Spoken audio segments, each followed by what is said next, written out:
Fala pessoal, tudo bem? Bem-vindo aqui a mais um podcast Fé na Roça. Hoje aqui com a presença ilustre de Sua Excelência Reverendíssima Dom Tomás de Aquino. Vai ser uma entrevista muito boa, tá? Mas antes eu queria mostrar para vocês aqui, ó, da editora Trirénium, O Lírio da Santa Cruz, a história de Zélia Magalhães, tá? Logo logo vai estar disponível, segue aí a editora Trirénium no Instagram para adquirir esse livro, tá? E queria mostrar para vocês aqui também a vela de cera de abelha, 100% cera de abelha, da loja Subiaco. Vou deixar o link na descrição para vocês, tá? Tanto da editora quanto da vela. Queria pedir para você que está curtindo, que está acompanhando nosso canal aí, não se esquece de compartilhar isso. Se você não se inscreveu, se inscreve no canal aí e deixa um comentário lá, uma curtida, para ajudar a gente a engajar, tá bom? Então pessoal, nós estamos aqui com Sua Excelência Reverendíssima Dom Tomás de Aquino, prior do Mosteiro da Santa Cruz, né? Dom Tomás que escreveu um livro Vencedores e Vencidos, que conta um pouco da experiência dele, da tradição de todos os que ele conheceu na tradição ao longo do caminho, né? E eu gostaria, Excelência, que o senhor me contasse um pouco da sua relação com Gustavo Corsão, como o senhor conheceu, como foi a influência dele na sua vida. Então, o Corsão teve uma grande influência sobre meus pais. Foi padrinho de casamento dos meus pais. Ele tinha, assim, tudo para ser o que ele foi, ou seja, uma pessoa que a gente admira muito, porque é difícil encontrar um defeito nele. Nem físico, nem moral, nem intelectual. Eu acabo exagerando, mas era mais ou menos isso. Ele era relativamente alto, sem ser alto demais, ele era forte, ele não era gordo. Ele era assim, um personagem interessante, que a gente admirava. O rosto equilibrado também, a voz boa. Conheci ele já velho, mas digamos, um homem de intelectual, um homem de ação, um homem corajoso. Uma vez numa conferência no Rio de Janeiro, os comunistas puseram ali na primeira linha ali para boicotar a conferência. Aí ele, quando percebeu, falou assim, ó, vocês aí da primeira fila aí, eu desafio todos vocês a uma queda de braço. Quando se terminar a conferência, eles se levantaram e foram tudo embora. Então, assim, interessante. Tinha uma personalidade bem forte. Uma personalidade forte, assim, e alegre também. O pessoal falava muito assim, Corsão é um monstro, mas nada disso. A gente ia na casa dele, gentileza em pessoa, mas também, cuidado. Se começasse a dizer asneira, ele ia para cima. Então, eu conheci ele quando minha mãe me levou numa conferência dele, uma aula que ele dava, porque depois do fechamento, ou melhor, quando ele saiu do centro Dom Bosco, que ficava ali no centro do Rio de Janeiro, perto da Praça 15, o centro Dom Bosco não, perdão, Dom Vital. Dom Vital. Perdão pelo lapso, mas o pessoal do Santo Augusto vai ficar contente até. Mas vamos lá. Era centro Dom Vital, então Dom Vital era dirigido por, não sei bem quem era, mas o vice-presidente era o Corsão. Corsão foi se queixar de algumas coisas do Amoroso Lima, que estava desviando o centro Dom Vital na direção do socialismo, do progressismo, tudo isso. O bispo da época, não esqueci o nome dele aqui, falou, não, o senhor tem razão. Mas aí, não, deixa que eu resolvo isso. Ao mesmo tempo falou com o padre, que era padre ainda, né, Helder Câmara, e com o próprio Amoroso Lima. Sei que foi uma confusão danada. Saiu um artigo no jornal, dizendo que Corsão queria tomar o lugar do Amoroso Lima. Amoroso Lima é Tristão de Ataíde, a minha pessoa, né? Só o nome de pena, né? Tristão de Ataíde. Aí ele viu aquela confusão e falou, Eminência, não, tchau, eu vou embora. Aí quando ele foi embora, então não tinha fundado ainda a permanência e estava assim, meio solto, e os alunos vieram ver ele, né? Os fiéis, né? Gostavam dele. Ele começou a dar aulas, primeiro, não sei se foi o primeiro lugar, mas ele dava aula quando eu conheci, na Praça de Botafogo, no Colégio das Irmãs de Caridade, Praça de Botafogo. Foi ali que eu fui pela primeira vez, eu devia ter 12 para 13 anos. Minha mãe levou, junto com meu irmão mais velho, o Vicente, e o meu primo Pedro. A aula dele nunca vi um professor igual. Nunca vi um professor igual. Uma clareza, eu que tinha aquela idade, tomei nota no meu caderno lá, e eu tinha até pouco tempo, tinha ainda essas notas. Mas eu lembro o desenho que ele fez no quadro negro, até hoje eu lembro.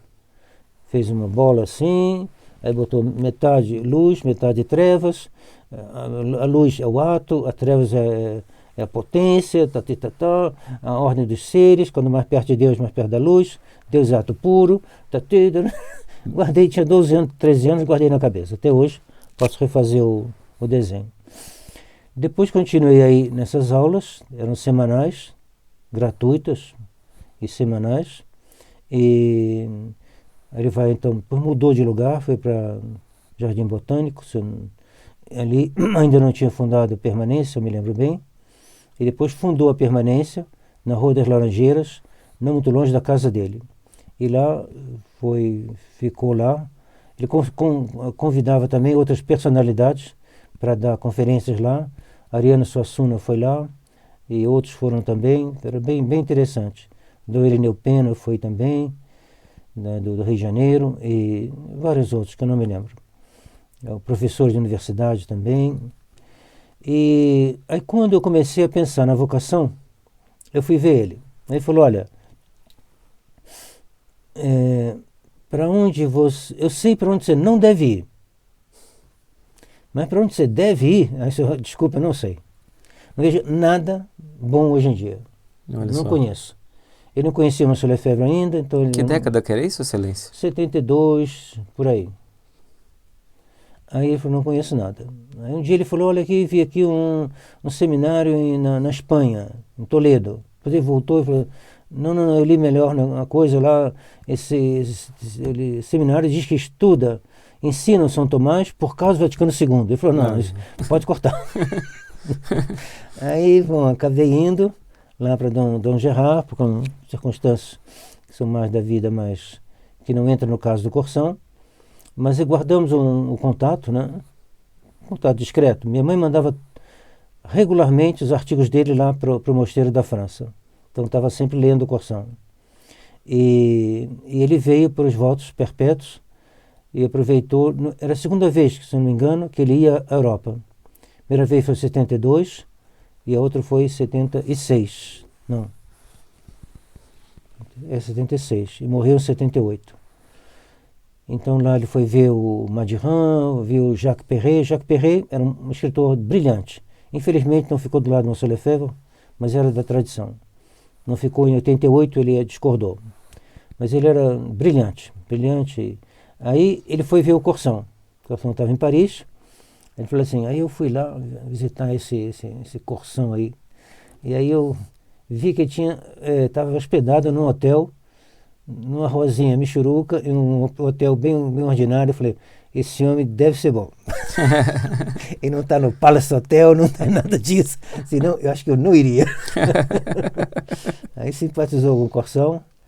O outro escritor belga, escritor assim, de peso, estou esquecendo o nome dele agora, perguntaram para ele, você já leu o Corsão? Leu os artigos do Corsão que tinham acabado de sair no Itinéraire? Não li, bebi. Marcel Descortes. Aí ele teve muita projeção na Europa. Todo mundo gostou dele, porque ele é profundo, ele tem um senso de humor, escreve bem, realmente um homem muito bem dotado. E com uma característica muito interessante. Ele era ao mesmo tempo um poeta, no sentido assim geral, né? Conseguia, pela literatura, atingir uma beleza de escritura, de comparações, tudo isso, e ao mesmo tempo um engenheiro. Então essa dupla meios de comunicação fazia dele uma pessoa bem interessante, e nas aulas muito interessante.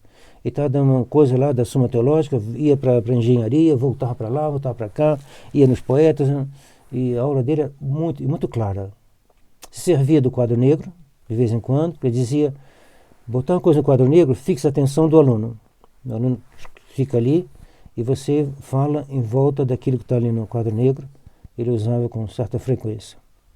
Mas com coisas que ele inventava na hora. Não era assim um plano, lá um desenho já de cabeça, não. Ele inventando na hora ali, fazendo as coisas. Era muito interessante. Uma diferença que eu vejo entre ele e o Fedeli. Talvez eu seja um pouco injusto. Então, que me perdoe os que conheceram o Fedeli. Fedeli me dava a impressão, e não é grande crítica não, mas é uma constatação. me dava a impressão, talvez esteja errado, de que ele tinha a aula já gravada na cabeça. Então desenrolava assim, muito interessante, não é pecado ter sua aula gravada na cabeça. Corsão não.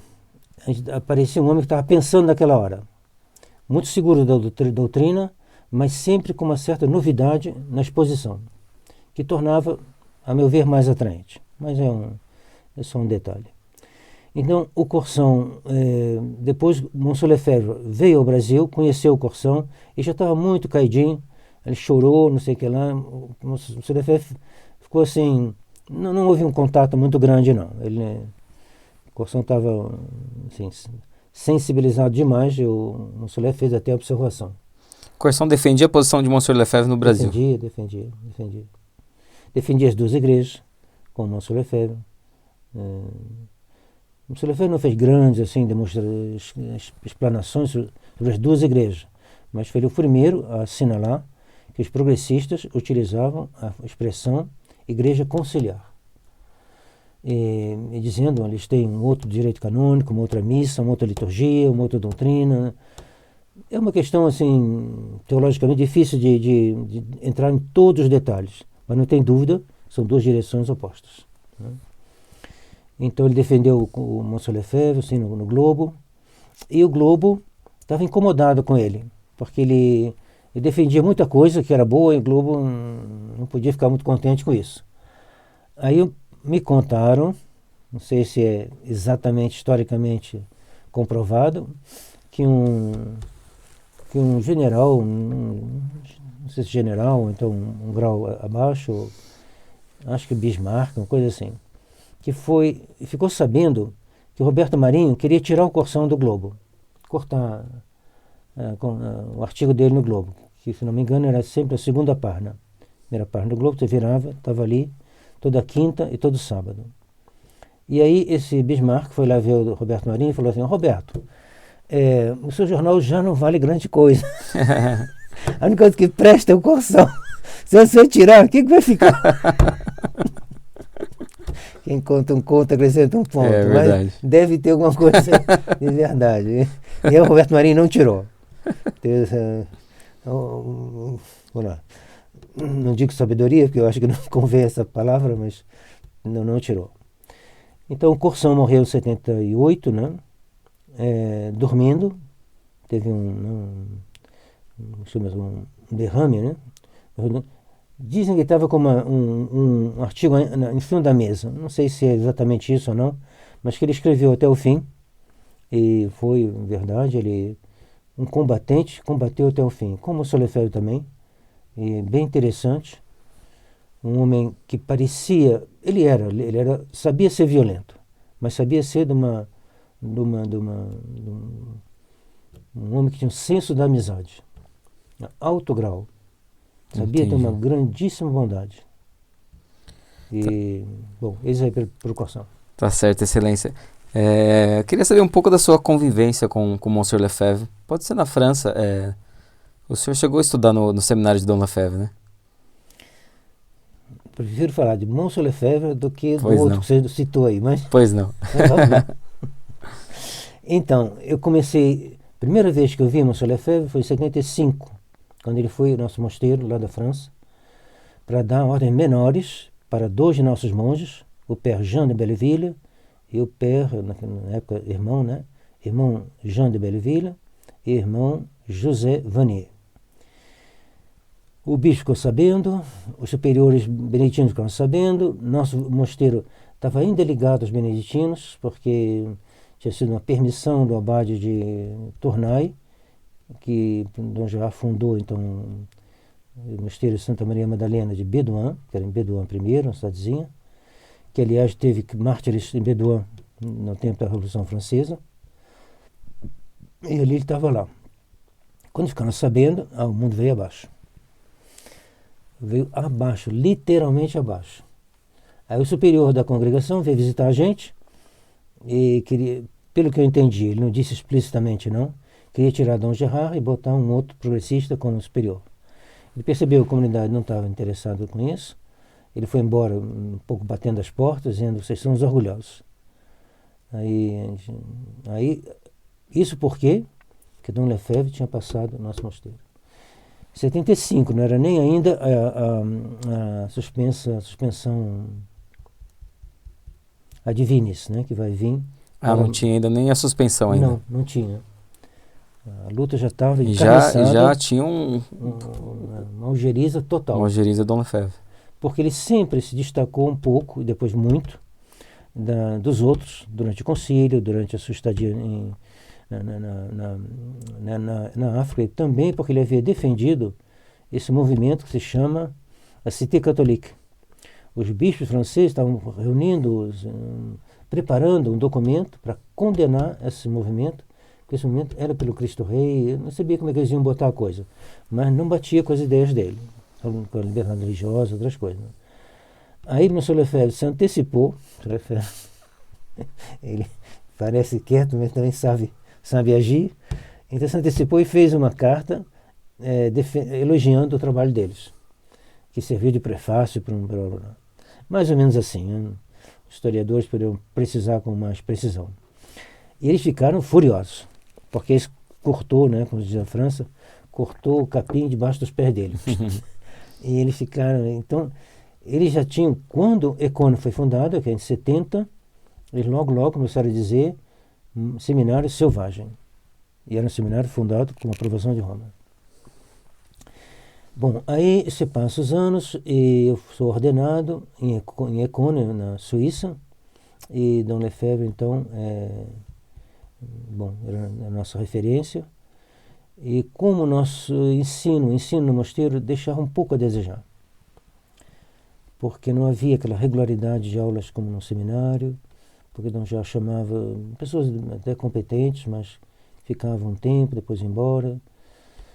Então, Dom João permitiu que eu fosse a Econe, passar um ano lá. O Sr. Lefebvre depois me convidou para ficar 2 anos, mas fiquei um só. Então, bom. E aí, foi lá que, sim, eu pude ver o Sr. Lefebvre de perto, contar só sobre ele, né? Sim. Então, ele me disse coisas muito interessantes. Ele falou assim, olha, eu tenho muita aversão a sagrar bispos sem a permissão de Roma. Mas Roma não é mais capaz de formar padres católicos. Por isso eu me pergunto que se eu morrer, o senhor vai me pedir contas dizendo que você podia, por que não fez? Mas se Roma fosse capaz, eu não teria nenhuma razão. Eu não sou o salvador da igreja, não sou nada disso. Mas é que não tem ninguém fazendo isso. Então eu sou obrigado a fazer. Obrigado a formar padres que sejam bons e obrigado, ao morrer, deixar algum bispo que... E ele falou no sermão da sagração, o padre David botou num vídeo, né? Deixar quem ordenará esses seminaristas. Foi no sermão da sagração. Os bispos modernistas, cujos sacramentos são duvidosos, e então não só eles não iam querer, mas mesmo os que querem, tem algo que não é tão seguro assim. Bom, ele me disse outras coisas interessantes. Ele falou, olha, quando ele fez aquele desenho, que pediu, né, para um seminarista fazer, quando houve a reunião de Assis, ele mandou fazer um desenho, ele orientou, né, como fazer, 2 quadros, em cima, Nosso Senhor sendo barrado por João Paulo II, Nosso Senhor querendo entrar na Basílica lá de Assis, né? E aqui não entra, aqui só entra ecumenista, diz João Paulo II para ele e Nossa Senhora, barrado. Embaixo, as portas do céu, João Paulo II, dizendo, eu sou o Papa ecumenista, e Nosso Senhor dizendo, mas aqui não entra ecumenista. Então foi uma pedrada. Né? Eu me lembro dessa charge, cheguei a vê-las por aí. e 2 demônios assim assoviando, falando assim, os ecumenistas por aqui. E a frase de São Paulo, os deuses dos pagãos são demônios. Isso repercutiu na França? Porque eu não posso dizer quanto repercutiu, porque eu estava vindo aqui para o Brasil na época. Eu vi ele lá em Econe, ele mostrou o desenho, e a segunda vez que eu vi ele, mas ele falou assim, houve muita reação, porque eu vi ele na Argentina, logo depois, alguns meses depois. Eu vi ele em dezembro de 86. na Argentina. Um ano antes da fundação aqui. Para ver o terreno e tal, e a gente passou na Argentina. Ele estava lá com o Dom Antônio, e ele me disse, nossa, a reação foi maior do que eu pensava, dentro da tradição. Teve padres que não quiseram distribuir essa folha, esse desenho. Houve dominicanas que não gostaram. Ele falou, eu esperava, mas não tanto. E ele falou uma coisa bonita, ele falou assim, eu queria que esse desenho fosse parar na mesa de João Paulo II, porque ele também tem que salvar a sua alma. Olha só. Ele estava indo pelo caminho. E o pessoal do MDCF, acho que tinha um trem que ia levar o pessoal os bispos franceses para Lourdes, ou para não sei para onde, ou para Roma, não sei. Eles deram um jeito de entrar antes do que o trem abrisse realmente para os bispos entrarem, e botaram em cada assento o desenho. Desenho, a Adreste tinha um pouco de explicação também. E o Monsenhor Lefebvre dizia, por que eu faço um desenho? Eu faço por uma razão pastoral. A Mortalium Animos, de Pio XI, que explica tudo isso que está aqui, praticamente ninguém lê. Que é fiel que lê a Mortalium Animos? Deve ter algum, mas assim, dizer de maneira geral, ninguém lê. Então eu boto um desenho, que isso aí não precisa ser literalmente formado. Desenhou para quem não estava entendendo. Aí, ó. Quem assim entende. E aí eu sempre via nele essa preocupação com a crise da igreja, mas sempre. Não via ele falar de outra coisa. Mas, a não ser numa hora de recreação. Recreação sim. Porque no domingo, no sábado, depois do almoço, a gente ia tomar os padres só, um cafezinho com uns licores lá. Só para os padres. Coisas especiais da vida. Aí ele, em geral, ele não estava lá, porque ele viajava muito, mas um dia ele estava lá. Aí ele contou uma coisa engraçada, ele vinha com a sua rir e não conseguia mais parar de rir. Achei simpático. Sim. Ele não é um sujeito assim. Então, comigo só falou, ou então de alguma pessoa, assim, mas sempre ligando à crise da igreja. Dom Gerard. Ele dizia, Dom Gerard pensa que ele vai fazer o que quer em Roma. Em Roma ele não faz o que a gente quer. Em Roma a gente faz o que Roma quer. É evidente. Dizendo fica melhor ainda, porque a gente, quando diz, a gente cai em si, fala, não, é evidente. Porque Dom Gerard queria ir a Roma para tentar dissuadi-los. Ou não? Não, Dom Gerard queria ser aprovado. E queria, sei lá o que ele queria, tinha alguma pretensão de conciliar tradição e aprovação. Que é a mesma coisa que atualmente nos separa de Dom Felé e algumas coisas. Então, ele dizia, Dom Gerard, ele está sonhando. Falava de um e outros que não convém falar, mas sempre... Ele chegou a dizer uma frase, não lembro mais o contexto inteiro, acho que era em torno do ecumenismo. Nós, tradicionalistas, perderão a fé. Ou podem perder a fé, uma coisa assim. Ele dizia, pouca gente entende a gravidade do ecumenismo. Entende que isso pode conduzir à perda da fé. Porque, bom, tem gente que entendeu e está tudo bem, mas tem gente que não entendeu. Por exemplo, a reação contra esse desenho. Não vou dizer que quem não quis distribuir não tinha fé católica, não, mas às vezes não tinha uma fé bastante forte para entender que o Monsenhor Lefebvre tem razão. É que é necessário botar isso dessa maneira brutal, porque é a realidade. Porque se os deuses dos pagãos não são demônios, a pessoa nunca vai dizer isso, mas digamos, a gente pode, às vezes, estar dizendo a mesma coisa, mas atenuada. O ecumenismo é uma heresia, não praticamente uma heresia? Sim, é uma heresia. Você acha que é uma heresia? Também. Mas aí, na prática, esse aqui não vai agir da mesma maneira que esse. O Monsenhor Lefebvre vai ser muito mais incisivo, vai dizer não, não vá à missa nova, não faça isso, não se meta com os protestantes, não convide, e o outro vai ser um pouco menos. Então, é uma característica do liberal, às vezes está ainda na doutrina católica, mas com uma atitude de conciliação, que é um perigo, que é o problema da fraternidade do Dom Felé. Porque tem muitos padres da fraternidade que pensam como nós. Né? Mas vamos a outra pergunta. Eu queria saber um pouco da fundação do mosteiro aqui, as dificuldades que vocês enfrentaram Porque Então, se vocês vieram em 87, me parece que não tinha nem energia elétrica aqui. não tinha energia elétrica. Nós chegamos em 86, eu e Dom José Vanier, para ver. Depois Dom José Vanier voltou. Dom Gerard era o mais interessado na fundação. Ele tinha estado no Brasil, ele botou isso na cabeça. Então, bom, graças a ele que tem a fundação. Sim. Mas os outros lá não estavam tanto assim, não. Mas aí foi decidido que sim. Veio então mais alguns, 3 padres, 3 irmãos. Dom José, que na época era lá subprior, na França, mas aqui ele virou superior. Não, era superior lá e virou superior aqui. Dom João da Cruz, que era um argentino, e vosso servidor. Depois, irmão Plácido, irmão Maria e irmão Paulo. Então, eram 6.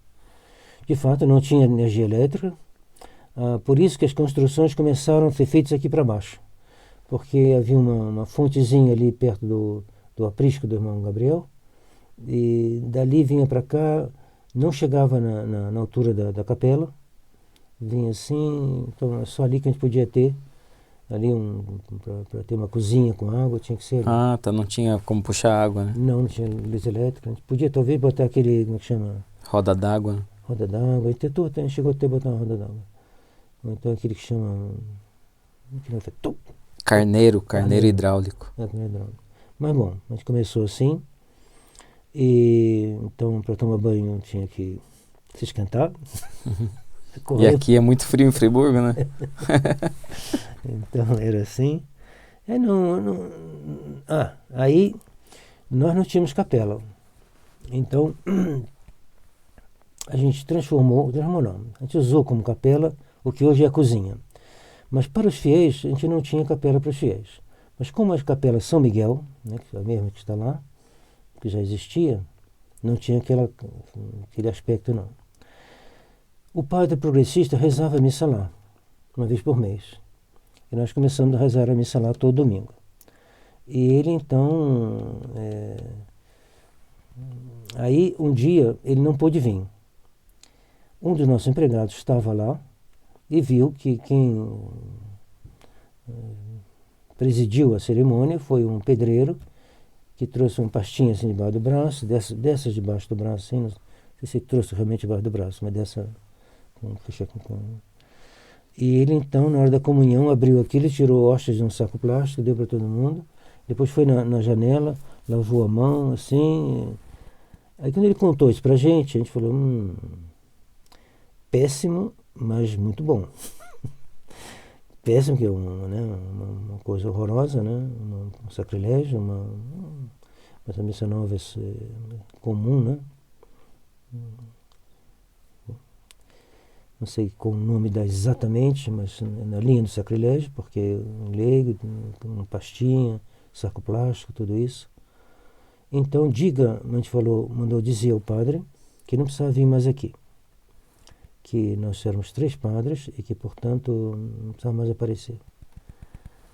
Aí chegou o dia. Mas essa capela era do senhor? Os senhores compraram um terreno com essa capela? Com a capela. Ah, tá. Mas ela tinha sido prometida de boca ao bispo e sendo construída com os donativos Prometida por quem? por antigo dono. Pelo antigo dono. Mas que não fez nada. Que não fez nenhum papel, nem prometido assim. E aí havia tido a construção, não sei de onde ele tirou o dinheiro, mas dos fiéis, né? Então havia um vínculo ali.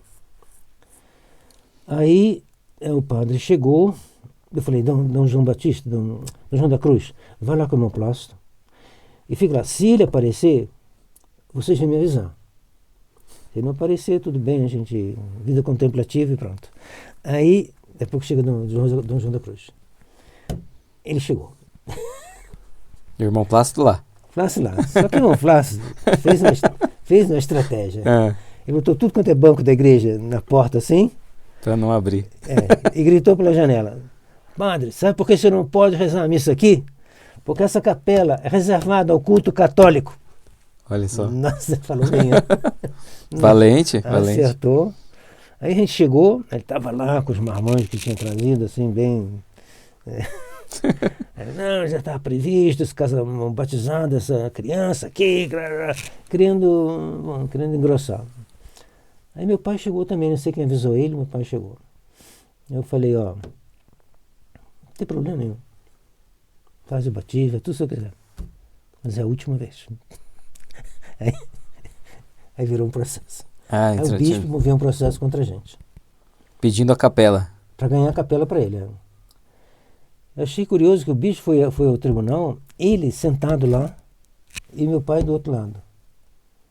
Acho que é mais digno de botar um advogado, né? Não entendi esse negócio dele. Talvez seja as teorias dele, porque ele era meio TPT, essa gente assim. Ah, tá. Ele não tem senso da dignidade. Aliás, ele é francês. Às vezes tem uns franceses que dá dó. Isnard, o Clemente Isnard. O juiz deu uma sentença que eu achei muito interessante. O juiz falou assim, a capela é dos monges, mas os monges pagam a indenização pelo que custou a capela. Sim, faz sentido, porque a terra pertencia a vocês, né? Então a gente pagou e não ficamos com a capela até hoje. Mas aí foi um pouquinho assim, meio dramático, porque isso serviu para alguns fiéis se afastarem da gente, ficou mais fácil eles atacarem a gente. A empregada do meu pai estava para atravessar a rua, ali na frente da matriz, mais ou menos, da catedral, né? E duas senhoras distintas, assim, estavam ali, e uma falando com a outra, assim, que coisa, né? Mal chegaram da França, já estão invadindo a terra dos outros. Olha só. Aí ela escutou assim, não, minha senhora, interviu, e falou, não, minha senhora, eu trabalho na casa do pai dele. Aquilo ali é o pai dele que deu para eles. Aquilo ali não é de ninguém, não, é deles. Mas saiu um artigo no jornal, monges invadem capela rural. O senhor lembra que ano que foi isso, mais ou menos? Lembro, muito bem, peraí. Porque devia ser... Friburgo já é pequeno, naquela época, então devia... Ah, sim. Ah, não, isso repercutiu em todo o Friburgo. Nossa, que em todas as interessante. paróquias falavam mal da gente. Não, por isso ninguém podia aparecer aqui. Mas quando os senhores chegaram... 87, certamente, 87. Foi no ano da fundação, então. É. Mas quando os senhores chegaram, eles não tinham aquela visão de que eles são cismáticos, ou eu já tinha isso? Teve também. Porque Dom Gerard falou para mim assim, vai ver o bispo e pede permissão para entrar. Eu falei, Dom Gerard. Dom Gerard já tinha a cabeça um pouco confusa quanto a isso. Aí eu fui lá. Dom Clemente, a gente está aqui, a gente é isso, a gente pode entrar? Pode, com duas condições. Rezar a missa nova e estar em comunhão com o Papa. Eu falei, olha, missa nova em consciência eu não posso. Estar em comunhão com o Papa, eu estou. Só que quando ele faz uma coisa contra a fé católica, eu não posso segui-lo. O que o Papa fez contra a religião católica, a fé católica? A reunião de Assis. Qual o problema? Eu estive lá. Era esse francês, esse francês. Eu fui um dos 15 bispos convidados para ir. Não dava para discutir. Aí não sei porquê, acho que teve uma outra reunião, porque eu lembro só da conversa, mas não lembro do cenário. Foi a mesma coisa. Eu falei a mesma coisa. Aí ele falou, mas o que é que tem? Eu falei, o Papa acabou de dançar, fazer uns passos de dança na Austrália, dando a mão a moças diante do altar, ao som do rock. Cada civilização tem sua maneira de se levar para Deus. Escandaloso. Não dá nem para discutir. Não tem como. Então, esse foi o nosso início. No início foi, então, assim, suado, né? Suado, emperrado, porque os fiéis foram afastados de nós pelos padres, dizendo aos padres, bispos, esses monges são assim, assim, assado. Aí teve 88. É isso que eu ia perguntar. As sagrações de 88 repercutiu no Brasil? No Brasil inteiro? Pelo menos na Diocese de Friburgo. Teve alguma questão com os senhores por causa Como disso? nós já estávamos, assim, com o bispo, né? Não posso dizer que a gente tenha, assim, eu acho que não foi uma coisa a mais. Só foi mais lenha para a fogueira, que já estava acesa. Foi mais lenha, exatamente. Agora que você está falando, eu estou lembrando de algumas coisas. Sim, a lenha foi boa, foi uma boa lenha. Aumentou sim, aumentou bastante, aliás. Por quê? Porque Dom João veio aqui, não deu certo, então ele foi para a prefeitura, e na prefeitura o prefeito tentou amansar ele. Quando eles tinham pegado coisas nossas, a polícia deu em cima deles, e aí o prefeito falou, devolve tudo, tudo. E aí eles tiveram a proteção de Dom Clemente Isnard, e dali foram para o Rio de Janeiro, ficaram no mosteiro do Rio de Janeiro, progressista, um mosteiro beneditino do Rio de Janeiro. Então isso, e Dom Clemente Isnard é beneditino também. Então isso fez todo um... ele era beneditino. Né? Não sei se ele simpatizou com Dom Clemente, mas deve ter tomado um cafezinho com ele, deve ter cheirado um pouco as mágoas lá com Dom Clemente. Então tudo concorria para dizer esses monges de Santa Cruz, do Altos Michéis, são o fim da picada. Até o superior da França veio. Então o superior vem aqui, se enxotam o pobre homem, e agora, não sei o que lá. E aí ele tentou fazer um processo contra a gente, Dom Geraldo, mas desistiu. Quem foi o nosso advogado naquele momento foi o Dom Júlio Fleischmann, que é bem enérgico e para isso foi brilhante. Muito bom. Muito bom. Dom Prior, eu queria que o senhor falasse um pouco para a gente a importância de um mosteiro beneditino pro povo mesmo. Porque, eu vou ser bem sério, você escuta as pessoas falarem assim, os franciscanos cuidam dos pobres, os outros, as freiras cuidam de sei do quê, e o monge só cuida de si. Qual que é a importância do mosteiro beneditino pro povo católico? Quando o povo judeu estava atravessando o deserto, tiveram que enfrentar, acho que os amalecitas, se não me engano. E aí Moisés ficou em cima da montanha pedindo a Deus para que não deixasse os judeus perderem. Ele então erguia os braços para o céu e quando ele os abaixava pelo cansaço, os judeus começavam a perder. E quando ele levantava, eles ganhavam. Então Ur e outro vieram ajudá-lo e ficaram segurando os braços dele. E eles ganharam. Pio XI diz que essa é a imagem da vida contemplativa. A vida contemplativa, porque não somos só nós que somos assim dedicados à oração. Se bem que aqui está um pouquinho difícil para nós. Enfim, nós não temos a vida contemplativa inteiramente pura, né, no sentido de nunca sair. Né? Mas mais contemplativos que nós são os cartuchos, os trapistas, que mais? Os tercienses em geral, os camodulenses. A igreja sempre botou a vida contemplativa acima de tudo, pelo seu poder de intercessão e também pela sua perfeição. Porque procurar conhecer, amar e louvar a Deus é a atividade a maior. Se bem que São Tomás diz que conciliar a contemplação com a ação em favor do próximo, né, é o modo de vida o mais completo. Nosso Senhor levou a vida contemplativa e ativa. Mas assim, em si mesmo, né, Nosso Senhor diz a Marta, né, Marta muito assim atarefada, e ela reclama, porque o Senhor não diz minha irmã de vir me ajudar. Diz, Marta, Marta, tu te ocupas com muitas coisas. Uma só é necessária. Maria escolheu a melhor parte, que não lhe será retirada. Então todos os doutores, todos os santos e doutores da igreja ensinam que essa melhor parte é a vida contemplativa.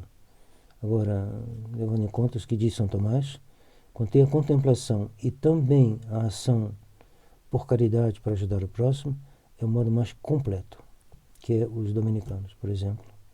E nós acabamos ficando assim também. Os beneditinos sempre ajudaram um pouco. O senhor está aqui no Mosteiro de Santa Cruz tem uma escola, né?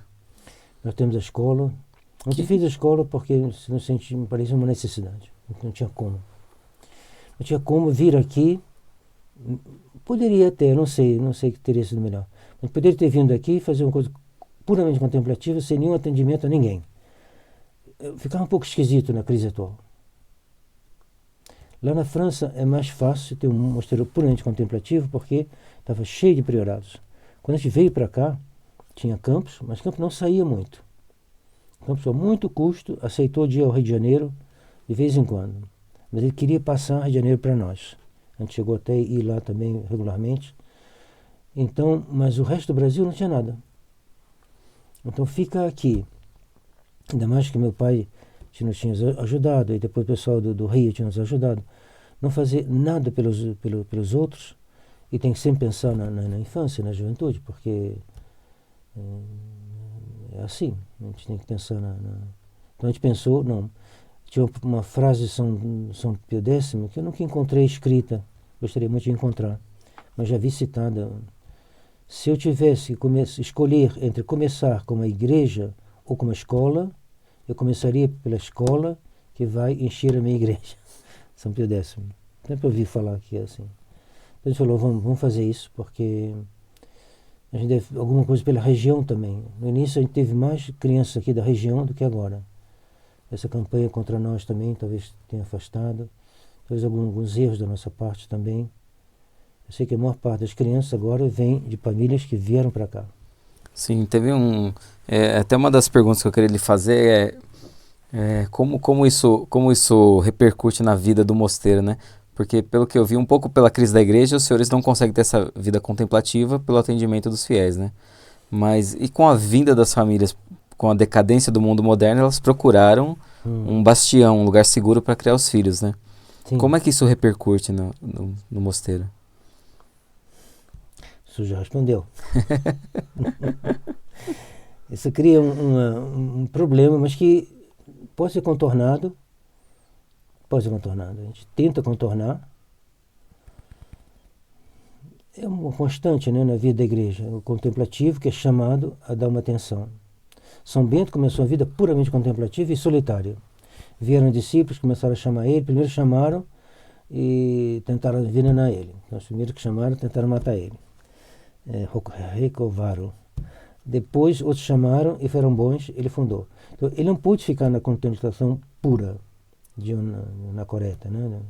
Ele teve que dar atenção. Então, o fato de dar atenção é uma constante na crise da igreja. Agora, nós devemos nos proteger. Nos proteger no sentido de reservar os tempos e não botar todo mundo saindo, né? E não sair sem necessidade. E com o seminário isso certamente vai nos ajudar a não ter tanta coisa exclusivamente sobre nossa guarda, né? Vai Isso preservar facilita, um pouco. Porque algumas coisas o seminário poderá, unindo, né, o seminário e o mosteiro sendo responsável pela paróquia, mas o seminário também cooperando como cooperamos. Mas poder se organizar melhor. Tá, certa vez me falaram, eu posso estar enganado do autor da frase, né, que disse, fuja para os campos são sadios, como é? Uhum. Eu não me lembro dessa frase. Monsenhor Lefebvre. Monsenhor Lefebvre que disse Um isso. sermão famoso. Sim. Ah, é. Então ele queria dizer que o campo era um lugar seguro. Nós vemos hoje muito isso, Dom Excelência. Muitas famílias, até no conservadorismo, no modernismo, estão fugindo da cidade e para poder criar os filhos no campo. Parece que eles enxergaram alguma coisa de sóbrio no campo, assim. O Curaçao dizia, é mais fácil se salvar no campo do que na cidade. E todo mundo assim de bom senso, então o pessoal mais antigo, assim, que tiveram que pensar sobre o assunto ou fazer a comparação, o campo é mais sadio, sim. É mais sadio, o campo é mais...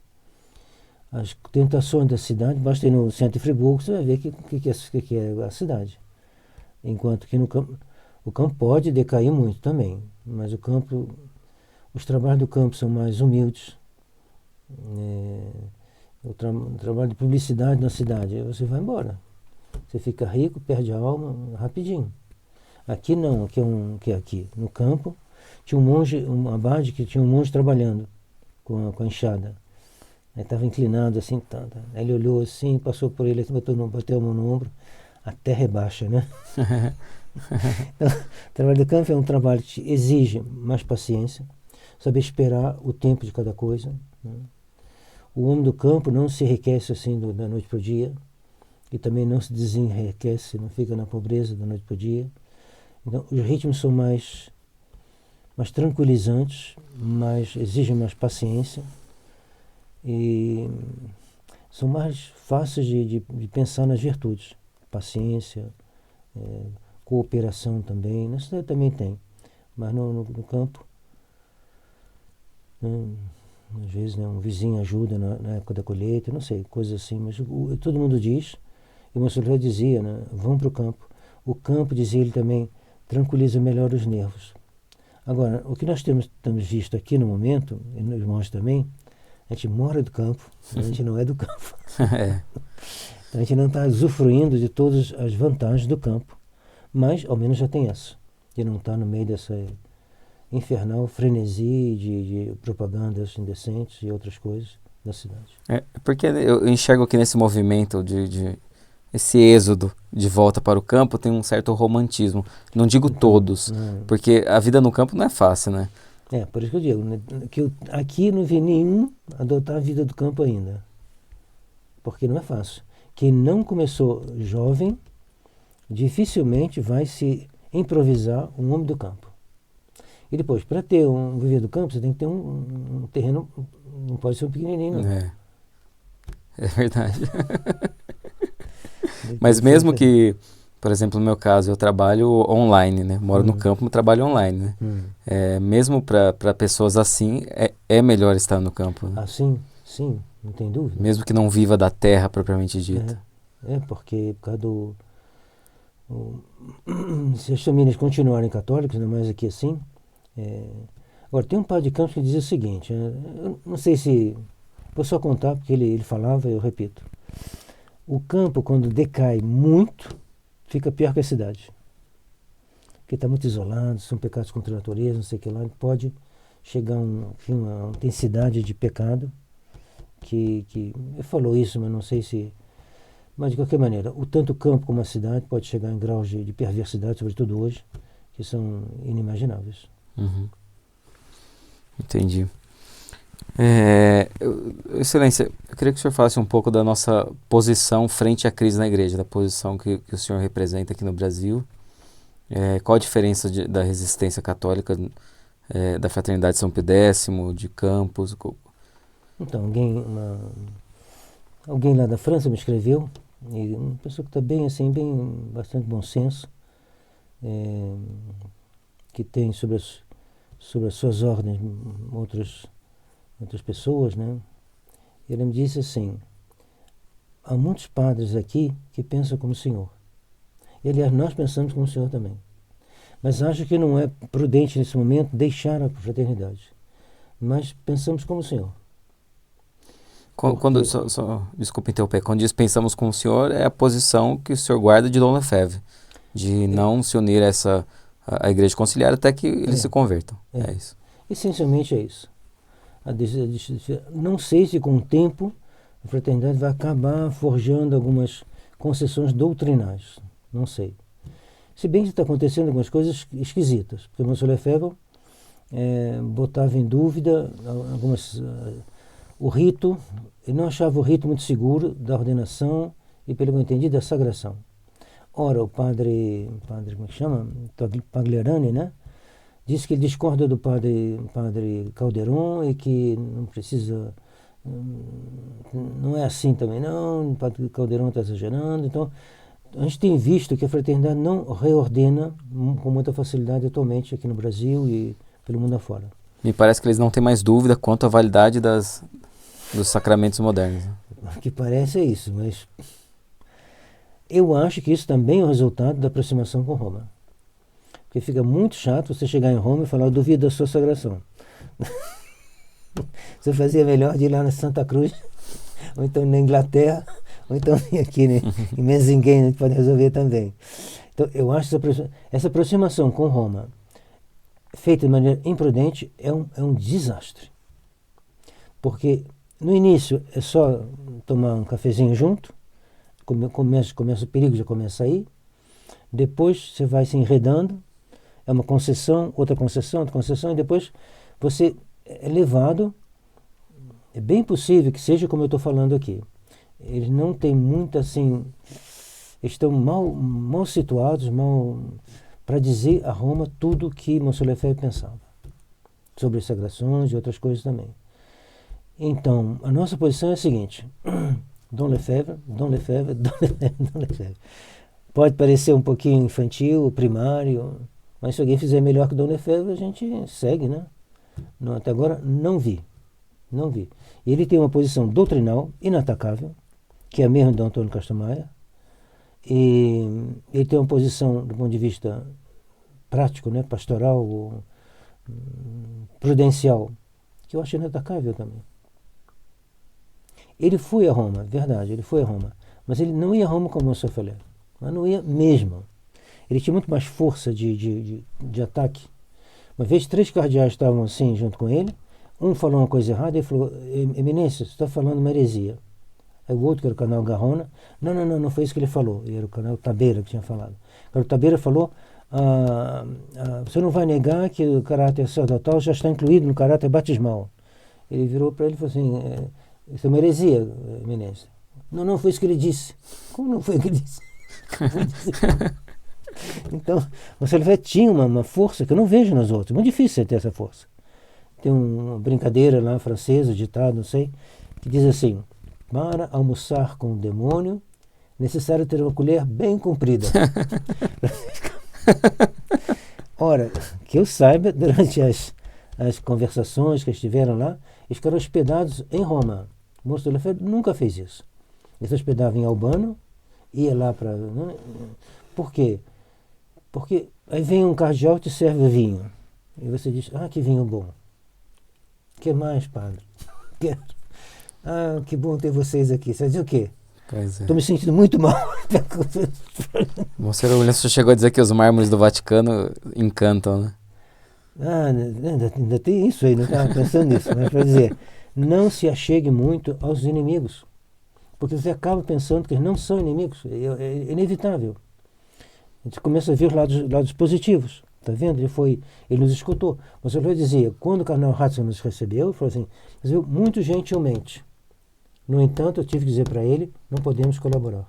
Seu objetivo é contrário dos nossos. Você quer a descristianização da sociedade e eu quero a cristianização da sociedade. Então, ele sabia muito bem manter a oposição.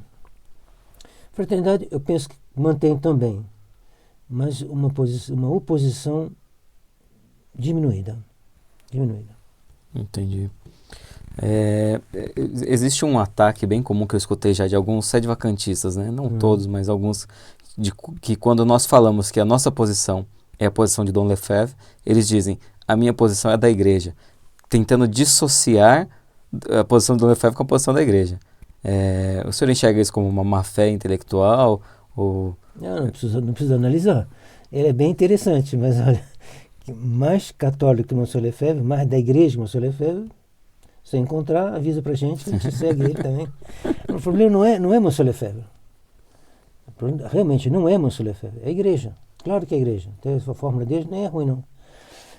Entre Monsenhor Lefebvre eu escolho a igreja, mas como a igreja, ninguém defende melhor a igreja do que o Monsenhor Lefebvre, eu sigo o Monsenhor Lefebvre, acabou. Dissociar um do outro, não. O que tem Monsenhor Lefebvre que não seja católico? O que tem Monsenhor Lefebvre? Não, é só isso. Não tem muito o que discutir, não. Se encontrarem um melhor, e nem encontrar um melhor. O que vocês podem dizer da posição dele que não seja católico? É só isso. Ele já faleceu, já não está seguindo o Monsenhor Lefebvre assim. Está seguindo. Segunda coisa importante, a crise nos seus pontos essenciais é a mesma. Se fosse novas heresias, uma nova teologia, mas por enquanto, ao menos, não foi identificada. Então, o que ele falou e o que ele decide, as posições prudenciais dele, pessoas que estão hoje, por que a gente fez sagrações? Porque ele fez. Porque é necessário. Mas quem é que deu o exemplo? Foi ele. Além disso, qual é o ato mais importante que tem? Não tem outro ato importante. O ato mais importante seria, sim, fazer um Papa, né? Mas isso é para os sedvacantistas. Nós não vamos fazer nada de novo, porque não vemos razão de fazer. A gente segue a igreja, sim. O sedvacantista não dava para discutir com ele, não. Entendi. Excelência, queria agradecer ao senhor por essas palavras, por essa entrevista que ele está nos dando. Nada. Só que, por último, eu queria ler uma pergunta da senhora Letícia, que ela mandou para a gente. Ela queria saber como preparar os filhos para os problemas do mundo moderno. Bom, isso vai pedir um estudo de vários meses. Como preparar? Dando a ele, né, a compreensão das grandes verdades naturais e sobrenaturais. E por isso que o campo tem essa vantagem. Não é uma vantagem absoluta, mas porque educar uma criança dentro de um apartamento é mais difícil, não tem dúvida. Mas a realidade são as mesmas, também não é impossível, não. Mas verdades naturais, então, normal, né? Educação normal. E depois verdades sobrenaturais. O catecismo, a formação do catecismo, formação das virtudes, dar a crisma para eles, né, de tal maneira que recebam a crisma, e confessar, comungar. Não tem muito mistério, não. Agora, se eu for entrar nos detalhes mais detalhados, seria necessário uma outra conferência, eu teria até que me preparar, porque não é um assunto que eu posso abordar, mas não sou um especialista, não. Mas acho que o principal seria formação das virtudes. A criança, quando ela não tem ainda o uso da razão, ela deve ser levada a um bom comportamento pela obediência, pela correção, sim, mas sempre cuidado. A correção deve ser uma coisa muito importante, fácil de falar, mas difícil de realizar, é o equilíbrio. São João Bosco ganhava as crianças, mas pela bondade, ganhava as crianças, por várias coisas. Tendo a criança na sua mão, aí já no uso da razão. Né? Tendo as crianças na sua mão, passar para eles o melhor de tudo, e não deixar eles muito sozinhos. Porque São João Bosco dizia, a prevenção é muito melhor do que remediar, né? Prevenir melhor do que remediar. Então, ele com seus padres, né? Eles estavam sempre junto às crianças, em tudo. Estudava com as crianças, brincava com as crianças tinham o tempo todo com eles. E deu muito certo. E, então, é um modelo. Agora, o pai e a mãe quer dizer, por isso que o pai e a mãe vão para o céu. Os dois vão para o céu rapidinho, porque é uma vida puxada. Ficar se cuidando das crianças, de isso e aquilo. Se a escola faz um bom trabalho, a mãe respira um pouquinho, mas a ideia é formar as virtudes, orientá-las para Deus, pela inteligência, pela formação do coração, da piedade, oração, devoção à Nossa Senhora, o terço, e aí vai uma coisa, puxa a outra, né? O exemplo dos santos, mas tem que ter também as brincadeiras, né? Todo um equilíbrio que não precisa de muita explicação, penso eu, porque os exemplos estão aí na vida dos santos. Aliás, vão apresentar um livro daqui a pouco aí, não sei antes de terminar, de uma família que soube educar os filhos. Acho que esses livros aí poderiam servir para responder a Letícia. É o livro do Lírio da Santa Cruz, a história de Zélia Magalhães, pela editora Trihênio. Quem quiser adquirir, entra no site da editora Trihênio, vou deixar o link aí para vocês, tá? Muito obrigado, Excelência. Foi muito bom estar com o senhor aqui. Eu gostaria que o senhor deixasse uma bênção pra gente. É possível? Benedictio Dei Omnipotens, Patris et Filii et Spiritus Sancti descenda super vos, et manet semper. Amém.